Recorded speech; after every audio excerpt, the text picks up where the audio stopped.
선교회라는 선교단체가 있습니다. 이곳은 성경을 전문적으로 번역하는 그 일을 하는 선교단체입니다.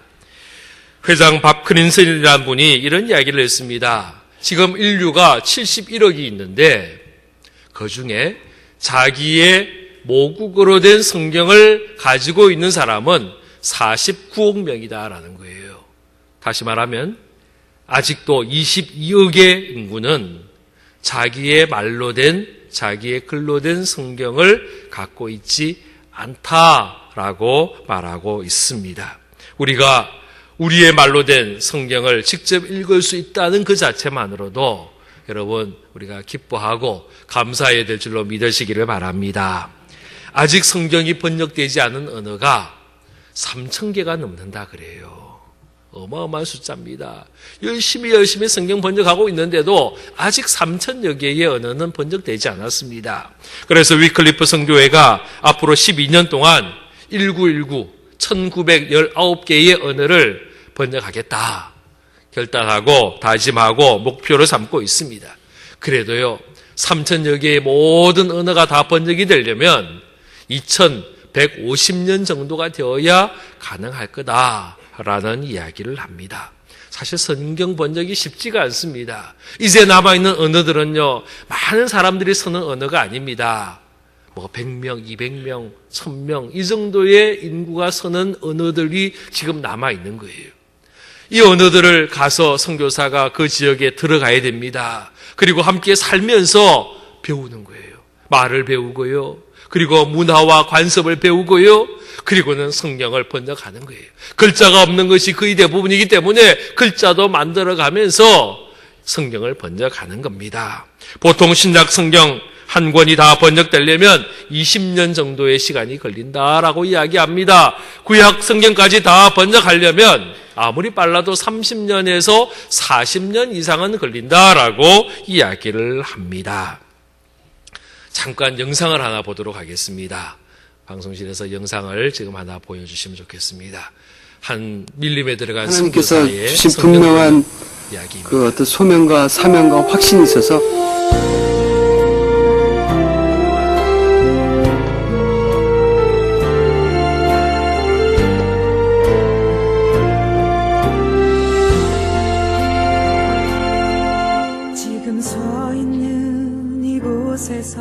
높임을 받으소서. 내가 밟는 땅 주님의 땅이니 하늘이 주의 이름 높이 올리며 넓은 바다가 주를 노래해. 모든 만물 주를 모든 입술 주를 찬양해. 천지를 만드신 만물의 통치자 높임을 받으소서. 내 평생에 주의 이름 높이며 어느 곳에서든지 주님을 예배하리라. 내가 밟는 모든 땅 아버지의 영광이 선포돼야 하리. 찬양하며 주님을 예배할 때 하늘 가득한 주의 영광 보리라. 나를 통하여 나의 입술을 인하여 주의 이름 높임을 받으소서. 지금 본 영상은 위클리프 선교회 소속의 선교사입니다. 브라질 아마존의 밀림 속에서 선교사로 들어가서 성경을 번역하고 있습니다. 강명관 선교사라는 분인데요. 바나와 부족을 사역을 합니다. 이 바나와 부족의 전체 인구가 100명 정도 됩니다. 아이들 다 포함해서 100명인데 이들의 독특한 언어만을 사용하고 있는 그런 민족입니다. 이곳에 들어가서 벌써 17년 동안 그 밀림 속에서 함께 살아가면서 어떨 때는요 새를 잡기도 하고 악어를 잡기도 하고 어떨 때는 덜쥐를 먹기도 하고 그러면서 함께 생활합니다. 불전기도 없고 아무것도 없는 그 밀림 속에서 17년째 같이 사역을 하고 있습니다. 그러면서 이들의 말로 이 바나와 부족의 언어로 지금 성경을 번역하고 있는 중에 있습니다. 강 선교사님뿐 아니라 이루 헤아릴 수 없는 수많은 선교사들이 지금 이러한 형편 속에서 저들의 말을 배워가면서 성경을 하나하나 번역하고 있는 그런 모습들이 있다는 것을 우리가 알아야 합니다. 그런 면에서 본다면 우리는 참 복받은 민족입니다. 우리나라는 참 독특한 민족이에요. 1885년에 언더우드 아펜셀러 선교사가 첫 선교사로 우리나라 들어올 때에 이미 우리나라 사람들 손에 성경이 있었습니다. 한문 성경도 있었지만은 한글로 된 성경이 이미 번역이 되어 있었습니다. 이것은 세계 선교에 어디를 가도 찾아볼 수 없는 일이었습니다. 우리나라 최초의 성경은 예수 선교 누가복음 전서라는 누가복음 성경인데 이것이 1882년도에 번역이 되었습니다. 선교사가 들어오기 이미 3년 전에 누가복음 성경이 번역이 되었는데 스코틀랜드 연합 장로교회 소속이었던 존 로스 선교사와 존 맥켄타이어 선교사가 중국 심양에서 한국 사람들을 만납니다. 이영찬, 백홍준, 서상륜, 이승하 이러한 사람들을 모아서 한국어 성경 번역을 시작을 하였습니다. 그리고 1882년에 누가복음이 나왔고 1887년까지 5년 동안에 신약 27권이 다 번역이 되었습니다. 중국뿐만 아니라 일본에서도 우리나라 사람이 성경 번역을 했습니다. 이수정이라는 분이 역시 1882년 같은 해에 마가복음을 번역을 하였습니다. 그리고 이 성경은 일본을 거쳐 우리나라로 들어온 언더우드와 아펜셀러의 손이 들려졌고 첫 선교사가 우리나라 첫 번째 발을 디딜 그 순간에 그들의 손에 한국어로 된 성경을 가지고 들어오게 되었다라는 것입니다. 제가 16년 전에 중국 심양을 방문한 적이 있었습니다. 그래서 물어 그 교회를 갔습니다. 존 로스 목사님, 맥켄타이어 목사님 선교사들이 우리나라 사람들과 함께 성경 번역했다는 그 교회를 찾아갔더니 사무실을 보여주더라고요. 그 사무실이 바로 이 선교사님들과 우리 한국 분들이 모여 앉아서 성경을 번역하는 그 장소다라고 알려주는 그 모습에서 얼마나 감격스러웠는지 모릅니다. 물론 100여 년 전에 저들의 모습은 만날 수 없었지만은 그 흔적과 그 자취를 보면서 그리고 그들의 수고와 헌신을 통하여 지금 우리의 손에 성경이 한글로 된 성경이 들려졌다는 그 모습을 생각하면서 얼마나 감격하고 왔는지 모릅니다. 당시 조선은 엄격한 세국 정치의 시절이었습니다. 외국인과 접촉하는 것조차도 금지사항이었습니다. 이러한 상황 속에서 외국 선교사를 만나고 성경을 번역한다는 일은 목숨 내놓고 하는 일이었습니다. 순교 각오하고 하는 일이었습니다. 그리고 저들은 성경이 번역되는 대로 그들의 가슴에 이 성경을 품고 한국으로 들어옵니다. 조선의 땅으로 들어옵니다. 그리고 성경을 배부하기 시작했습니다. 1883년부터 86년까지 4년 동안 자그마치 17,609권의 성경이 이 한반도에 배부가 되었습니다. 아직도 선교사가 들어오기도 전에 이미 말씀을 읽고 그 말씀 속에서 예수를 만나고 예수를 믿고 하나님의 자녀, 하나님의 백성이 된 사람들이 이 땅에 있었다라는 것은 세계선교의 놀라운 일이 아닐 수 없습니다. 이처럼 우리나라는 첫 시작부터 말씀을 읽는 데부터 시작이 되었습니다. 선교사들의 설교를 먼저 들은 것이 아니고 교회가 먼저 세워진 것이 아니고 예배가 먼저 드려진 것이 아니고 하나님의 성경 말씀을 읽는 데서부터 이 땅의 복음의 시작이 되었다라는 것입니다. 이것은 우리나라가 말씀 중심의 교회임을 이야기합니다. 선교사가 오기도 전에, 복음이 전파되기도 전에 이미 선교사들의 손에 성경이 주어졌고 그 성경을 읽고 예수를 믿은 사람들이 생겨났다는 것은 우리 교회가, 우리 한국의 교회가 말씀 중심의 교회다라는 것을 이야기하는 겁니다. 한국 교회는 세계 어느 교회도 찾아볼 수 없는 성장과 성장을 하였습니다. 이 비결이 어디 있느냐? 바로 말씀에 있다라고 자타가 인정을 합니다. 이처럼 하나님의 말씀은 힘이 있습니다. 하나님의 말씀은 능력이 있습니다. 오늘 우리가 읽었던 말씀도 이 하나님의 능력, 말씀의 능력에 대해서 이야기하고 있습니다. 올해 우리 교회 표어, 말씀, 세상을 이기는 힘입니다. 이것이 올해 표어입니다. 오늘 표 너무너무 멋있죠? 예, 이 말씀처럼, 이 표어처럼 하나님의 말씀이 여러분에게 능력이 되어서 세상을 이기는 힘이 되기를 주의 이름으로 축원합니다. 말씀을 읽어야 합니다. 말씀을 읽는 것이 중요합니다. 우리의 신앙의 선배들이 하나님의 말씀을 읽으며 이 속에서 주님을 만나며 예수를 믿게 되며 하나님의 능력의 삶을 시작한 것처럼 우리도 말씀을 읽고 하늘의 능력의 은혜를 경험하는 우리 모두가 되기를 바랍니다. 첫 번째로요, 하나님의 말씀은 어떤 말씀이냐? 살아있는 말씀입니다. 12절 말씀에 하나님의 말씀은 살아있고 하였습니다. 성경은 역사서가 아니에요. 소설책이 아니에요. 좋은 말씀이 들어있는 격언책도 아니에요.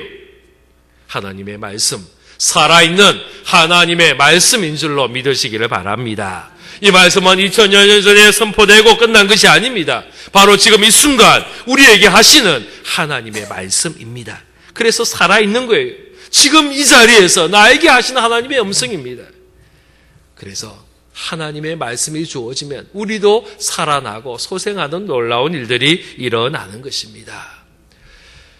미국에 가면 황무지가 굉장히 많습니다.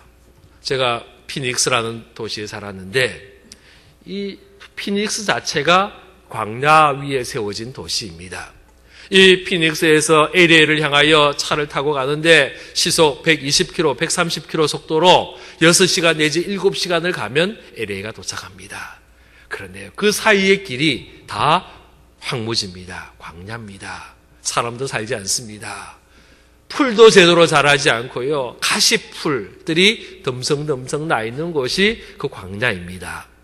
한국 사람들은요, 그거 지나가면서 야, 여기다가 텃밭 만들면 참 좋겠다 라고 생각하는데 아무리 씨앗을 심어도 곡식이 자라지가 않습니다. 그처럼 아주 건조하고 생명이 없는 그런 땅입니다. 그런데 놀라운 것은 그 광야에도 1년에 몇 차례 비가 옵니다. 비가 쏟아지면 그 다음에 신비로운 일이 생겨나는데 그 죽음의 땅, 풀이 자라지 않는 그 땅에 비가 오고 나면요, 파릇파릇 싹이 올라와요. 얼마나 신비한지 몰라요. 그래서 비가 왔다 하는 소식이 듣고 한 며칠 있다가 가보면요, 어김없이 그 땅에 파릇파릇 올라오는 거예요.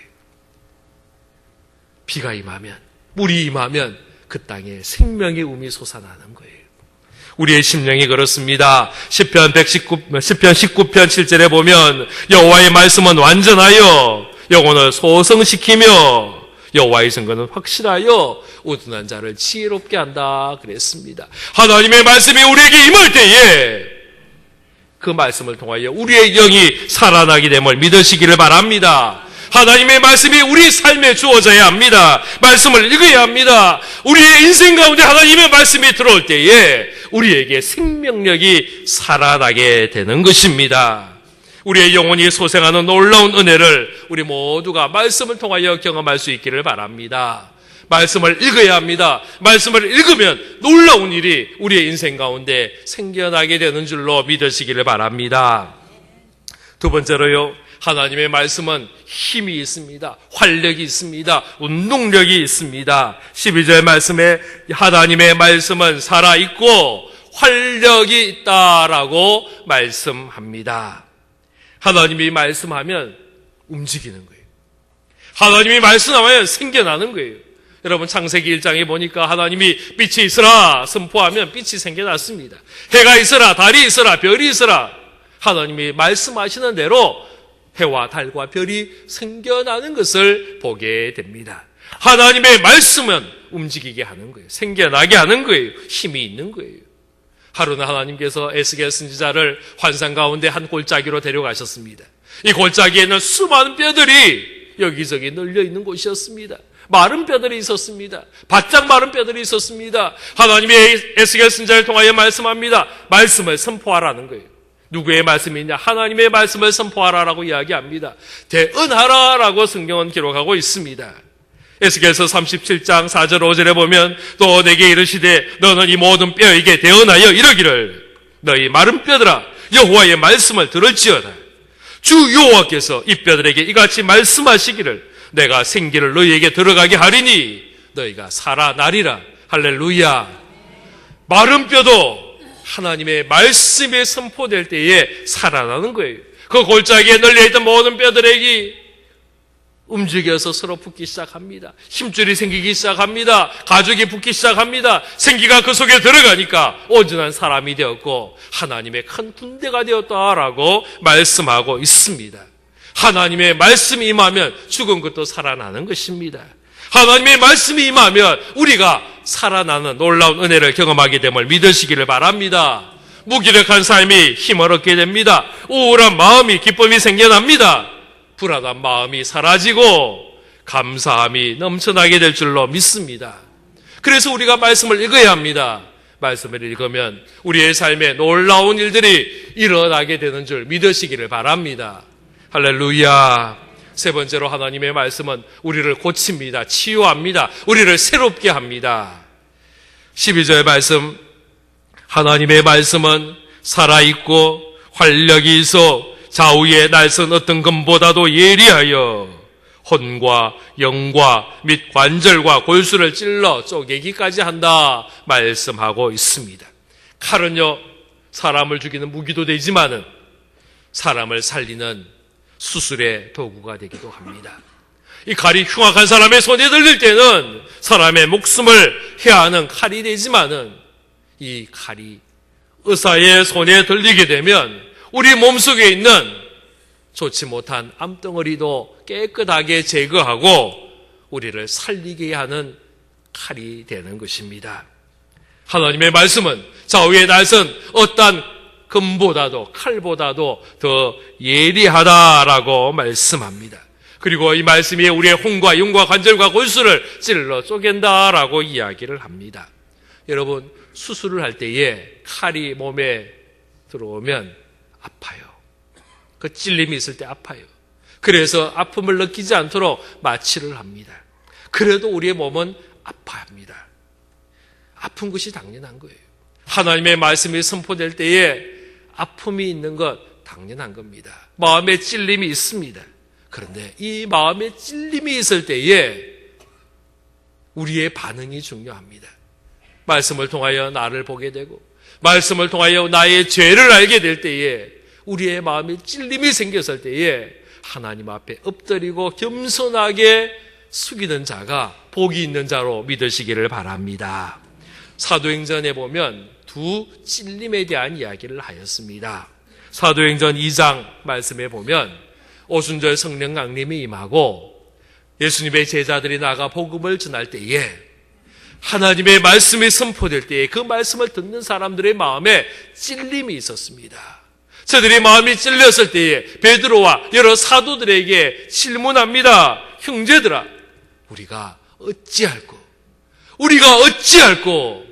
저들이 하나님 앞에 엎드립니다. 그때 베드로가 이야기합니다. 너희가 회개하여 각각 예수 그리스도의 이름으로 세례를 받고 죄 사함을 받으라. 그리하면 성령의 선물을 받는다 말씀하였습니다. 이때에 마음에 찔린 사람들이 다 주님 앞에 나오며 회개하며 세례 받으며 하나님의 자녀, 하나님의 백성된 줄로 믿으시기를 바랍니다. 그런데요, 사도행전 7장에 보면 또 다른 찔림의 모습이 있었습니다. 사도행전 7장 54절 말씀에 보면 그들이 이 말을 듣고 마음에 찔려 그를 향하여 이를 갈그늘이라는 말씀이 나옵니다. 스데반, 예루살렘 초대교회 7 집사 중에 한 분이었던 스데반이 전도하였습니다. 하나님 말씀을 전했습니다. 이때 이 말씀이 선포될 때에 듣는 사람들의 마음에 찔림이 생겼습니다.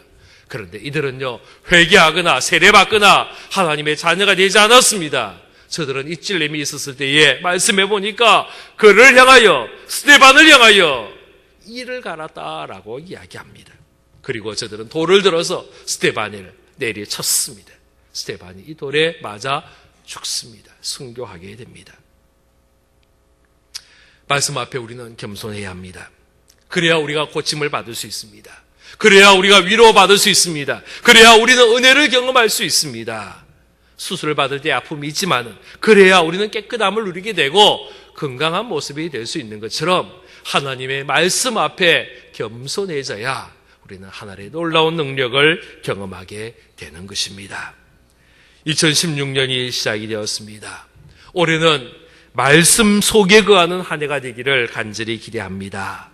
많은 우리 성도들이 새해가 되면 소원을 이야기하면서 희망사항을 이야기하면서 올해는 성경 일독합니다, 하겠습니다, 다짐하고 결단하는 것을 봅니다.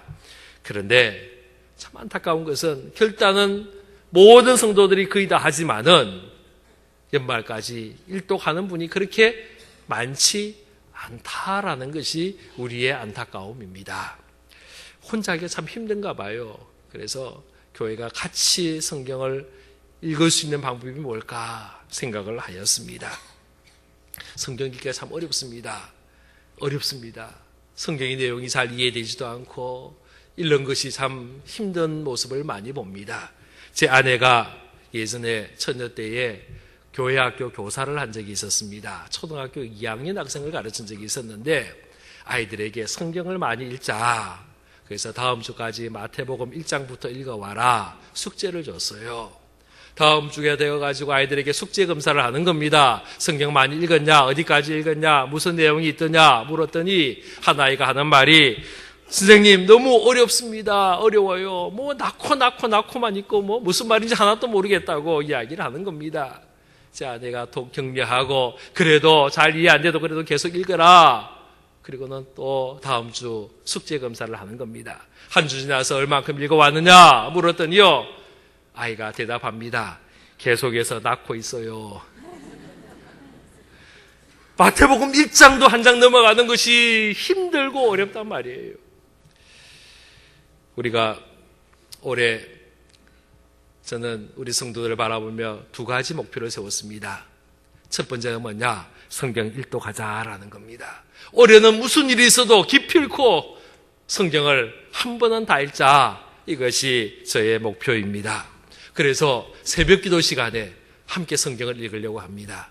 그래서 그 시간에 우리 같이 읽으면 성경 연말이 되면 일독하는 거예요. 주보에 그 새벽 기도란에 보면 성경 어디를 읽어야 될지, 얼만큼 읽어야 될지에 대해서 이야기하고 있습니다. 오늘 주보 보십시오. 새벽 기도란에 보면 오늘 1월 3일 날 창세기 6장부터 9장까지 읽으십시오. 내일은 창세기 10장부터 11장까지, 모레는 12장부터 14장까지 이렇게 다 적어 놓았습니다. 이만큼 읽으시면 되는 거예요. 여러분 얼만큼 시간 걸리느냐? 제가 6장부터 9장까지 읽어보니까 딱 7분 걸렸습니다. 소리 내어서 한자 한자 또박또박 읽었는데 7분이 소요되었습니다. 아마 여러분이 눈으로 읽으면 5분도 안 걸릴 겁니다. 하나님 앞에 하루에 10분만 드리면 성경 읽을 수 있습니다. 할렐루야.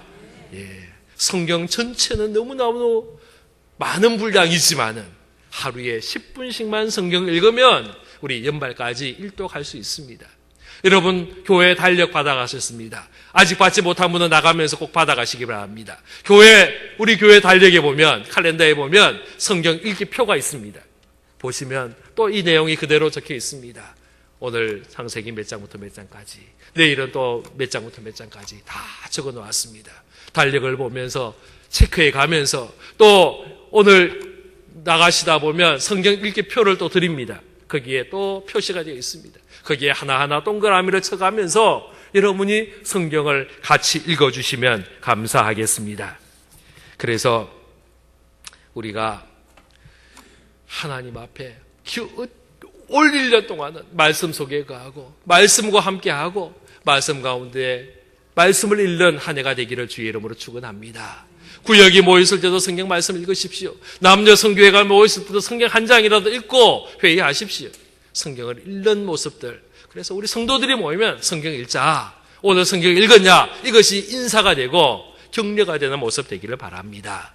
두 번째 목표가 뭐냐면 전 교인이 1년 동안에 한 명 이상 교회를 데려와서 등록하게 하는 거. 이것이 목표입니다. 그래서 제가 이걸 111 운동이라고 적었어요. 111. 1년 동안 성경 일독하고 그리고 한 명 이상 전도하자. 이게 111이에요. 여러분, 지난 목요일 송구영신 예배 때에 창세기 1장을 함께 읽었습니다. 그때 제 마음에 어마어마한 감동이 있었습니다. 온 성도들이 한 목소리로 창세기 1장을 읽어가는 그 모습을 보면서 우리 하나님이 기뻐하실 거다라는 확신을 가졌습니다. 제 마음의 소원은 이제 1년이 다 지나가서 다음 송구영신 예배 때에 우리 모두가 요한계시록 22장을 함께 읽고 박수하며 환호하는 그런 모습들을 우리가 가질 수 있기를 바랍니다. 할렐루야! 이 1년 동안 말씀 속에 거하고 말씀을 읽을 때에 우리 모두에게 놀라운 일들이 생겨나게 될 줄로 믿습니다. 기도하겠습니다. 아버지 하나님 감사합니다. 말씀 세상을 이기는 힘입니다라는 놀라운 표어를 우리에게 주심을 감사합니다. 1년 동안 우리가 말씀을 읽기를 원합니다. 아버지 하나님, 말씀 속에 거하게 하시고 말씀의 능력 속에 거하게 하시고 말씀의 은혜 속에 거할 수 있도록 저희들을 이끌어 주시옵소서. 예수 그리스도의 이름으로 기도하옵나이다. 아멘.